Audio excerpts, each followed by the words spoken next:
द्यौर्नष्टभगणाभ्रोघैः सविद्युत् स्तनयित्नुभिः वर्षद्भिः पूयकेशास्त्रग्विण्मूत्रास्थीनि चासकर। क्या क्या दशा हुई आप विचारो। बिजली की चमचमाहट, द्यौर्नष्ट भगणाभ्रोगैः, है ना, बिजली की चमचमाहट, कड़क के साथ बादलों के घिर आने से आकाश में जो है ना सूर्य चंद्र और आदि जितने भी ग्रह ना छिप गए। यानी माहौल ऐसा बन गया, ना चंद्रमा का दिख रहा है और ना सूर्य का कुछ दिख पा रहा है, अजीब ही एकदम अंधेरा सा हो गया है पूरे क्षेत्र में। यानी चारों दिशाएं ऐसी भयानक सी लग रही हैं।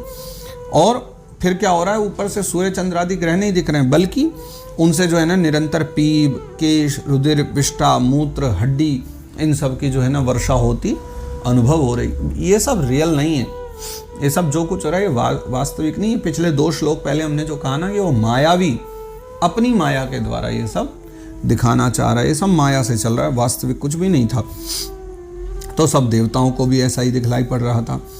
गिरयः प्रत्यदृश्यन्त नाना युधमुचो नघ दिग्वाससो यातु धन्यः शूलिन्यो मुक्त मूर्धजाः। फिर जो है विदुर जी महाराज ऐसे ऐसे पहाड़ दिखाई देने लगे जो तरह तरह के अस्त्र बरसा रहे थे। बताओ, पहाड़ों से कोई अस्त्र बरसते हैं? हाँ, सूर्य चंद्र से क्या कोई पीप, हड्डी, रक्त, मूत्र ये सब बहेगा? ये सब माया के द्वारा हो रहा था। अब ऐसा दिख रहा है मानो बड़े बड़े पहाड़ आकाश में आ गए और पहाड़ों से अस्त्र शस्त्र की वर्षा हो रही हो, ये दिख रहा है।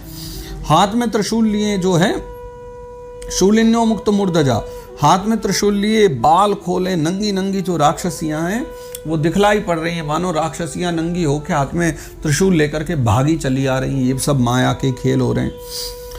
फिर बहुभिर यक्ष रक्षोभि पत्यश्वरथ कुंजरैः आतताइभिरुत्सृष्टा हिंस्रा वाचोति वैशसाः। बहुत से पैदल, बहुत सारे घोड़े पे सवार रथी, हाथियों पर चढ़े हुए सैनिकों के साथ, और आतताई ऐसे जो यक्ष और राक्षस हैं, है ना, उनका जो है ना मारो मारो, काटो काटो, पकड़ लो, ऐसे जो अत्यंत और क्रूर हिंसा में जो कोलाहल है वो चारों ओर सुनाई देने लगे। मानो यक्ष और राक्षस चारों ओर हल्ला मचा रहे हों कि मार डालो, पकड़ लो इनको। ऐसे सबके सब चिल्ला रहे हैं। आतताई विरुत्सृष्टा हिंस्रा वाचोति वैशसा। चारों ओर उन आवाज़ों से पूरा जो साम्राज्य सा है भर गया, सारी दिशाएं उन आवाज़ों से भर गई। सोचो देवताओं की तो क्या हालत हो रही है, बुरी हालत हो रही है डर के मारे। प्रादुष्कृतानां मायानां आसुरीणां विनाशयत् सुदर्शनास्त्रं भगवान प्रायुक्त दयितं त्रपात्। इस प्रकार जो है फिर प्रकट हुए उस आसुरी माया जाल का नाश करने के लिए, यानी जो कुछ अभी दिख रहा है वहाँ होता हुआ देवताओं को, ऋषियों को, उसको नाश करने के लिए यज्ञ मूर्ति भगवान वराह ने जो है अपना प्रिय सुदर्शन चक्र छोड़ दिया। सुदर्शनास्त्रम भगवान प्रायुक्त दयितम त्रिपात। सभी प्रकार के उत्पातों से मुक्ति के लिए भगवान ने माया को काटने के लिए अपना सुदर्शन चक्र छोड़ दिया। तदादिते समभवत् सहसा हृदि वे पथुः स्मरन्त्या भर्तुरादेशं स्तनाचाश्रक प्रसुश्रुवे। उस समय जो है ना अपने पति का कथन स्मरण हुआ जाने से दिति का हृदय सहसा कांप उठा। तदादिते समभवत् सहसा दिति वे पथु, यानी कुछ पति की बातें याद आ गई जो पति देवता ने पहले कही थी ना कि देखो तुम संध्या काल में समागम कर रही हो तो ऐसा बेटा होगा, ये हो सकता है, वो हो सकता है, सब बातें उसको याद आई और उसका हृदय कांप उठा। देवता पीड़ा पा रहे हैं, जब से हृदय नहीं कांपा। हजारों बच्चे जो रो रहे हैं उसके अत्याचार से दुखी लोग हैं, तब नहीं कांपा, लेकिन अपना बेटा मर रहा है ना, तब दिति का हृदय कांप रहा है। स्मरन्त्या भर्तुरादेशं स्तनाचषक प्रसुश्रुवे। फिर क्या हुआ, और दिति का हृदय जब कांप उठा तो सहसा क्या हुआ, उसके स्तनों से रक्त बहने लगा। जी हाँ, स्तनाचाशक प्रसुश्रुवे, दुग्ध नहीं रक्त बहने लगा दिति के स्तनों के द्वारा। ऐसी स्थिति हो गई। विनष्टासु स्वमायाशु भूयश्चाव्रज केशवम रुषोपगूहमानो मुम ददृशेव स्थितम बहिः। अपना माया जाल नष्ट हो जाने पर वो जो दैत्य है फिर भगवान के पास आया। मतलब उसने जैसे ही वो भगवान ने सुदर्शन चक्र चलाया, सारी माया खत्म और वो दिखाई देने पड़ गया। तो उसने देखा माया जाल खत्म हो गया तो फिर भगवान के पास आ गया और उसने फिर जो है ना उन्हें क्रोध से दबाकर चूर चूर करने की इच्छा से कि इनको पकड़ के दबा दूं, बस में भुजाओं में भगवान को भर लिया। यानी दौड़ करके वो आया और भूयश्चा व्रज केशवम विनष्टासु सुमायशु, अपनी माया खत्म होने पर आया, भगवान को जोर से उसने पकड़ लिया। ऋषोपगोहमानवम तदृशे वस्यतम भई, किंतु तभी क्या हुआ कि जैसे भगवान के पास आया और आकर के उसने भगवान को यूं को भरा अपनी गोदी में, पर जैसे भरा और जोर से दबाया तो उसने देखा भगवान तो बाहर ही खड़े हैं पहले से, यानी मायापति के साथ खिलवाड़। आया खेल करने था, पर ठाकुर जी ने उसको ही खिला दिया।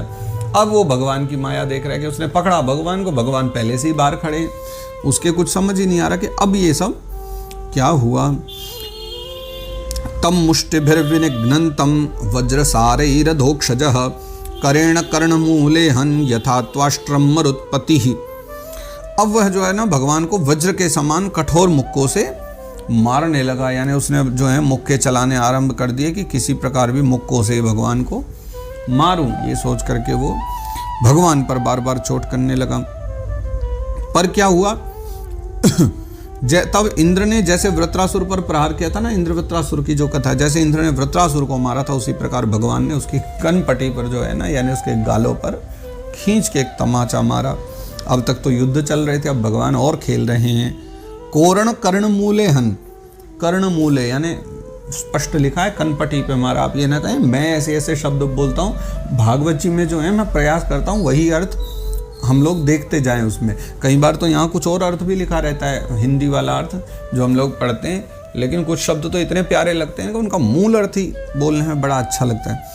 करेण कर्णमूले हन, भगवान ने अपने करेण यानी हाथ के द्वारा कर्णमूले हन, उसके कर्णमूल पर मारा। कर्णमूल मतलब कनपटी जिसको कहा जाता है, ये तो गाल होता है ना। तो भगवान ने यहाँ कनपटी पे ही मारा उसके। यथा त्वाष्ट्रम मरुत्पति, त्वाष्ट्रम यानी जैसे जो है ना आपके इंद्र ने वृत्रासुर को मारा। त्वाष्ट्रम का मतलब होता है त्वष्टा के पुत्र, तो त्वष्टा ने ही तो पैदा किया था वृत्रासुर।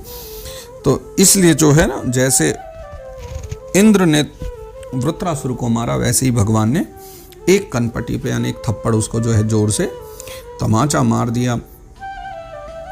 स आहतो विश्वजिता ह्यवज्ञया परिभ्रमद्गात्र उदस्तलोचनः विशीर्ण बाह्वं घृशिरोरुहो पतद यथा नगेंद्रो लुलितो नभस्वता। विश्व विजयी भगवान ने यद्यपि बहुत बड़ी उपेक्षा से जो है ना तमाचा मारा था, है ना, और तो भी उसकी चोट से हिरण्याक्ष का शरीर घूमने लगा। यानी भगवान ने उपेक्षा से तमाचा मारा, यानी भगवान को ये थोड़ी ना था कि इसके मारने से बहुत कुछ हो जाएगा। भगवान ने भाई ऐसे ही मार दिया था, एक तमाचा सामने खड़ा है तो मारा ही दो।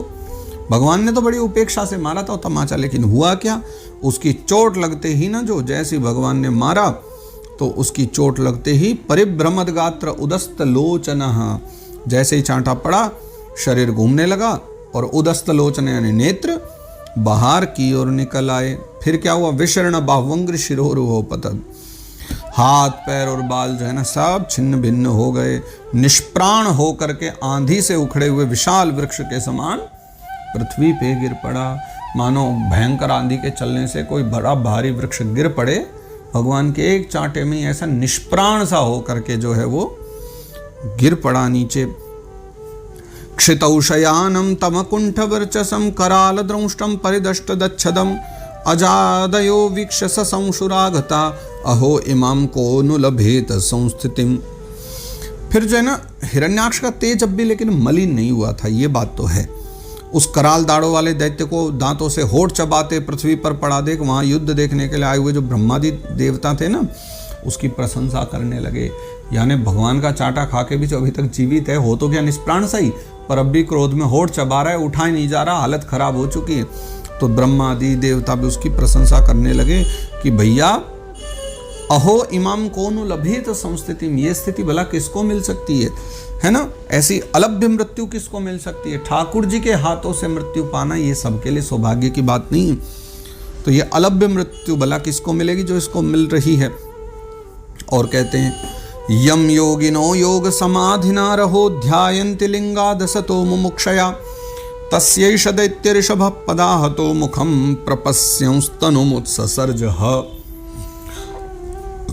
अपनी मिथ्या उपाधि से छूटने के लिए जिनका योगी जन समाधि योग के द्वारा एकांत में ध्यान करते हैं, उन्हीं के चरण प्रहार से उसका मुख जो है ना देखते देखते इस दैत्यराज ने अपना शरीर त्याग दिया।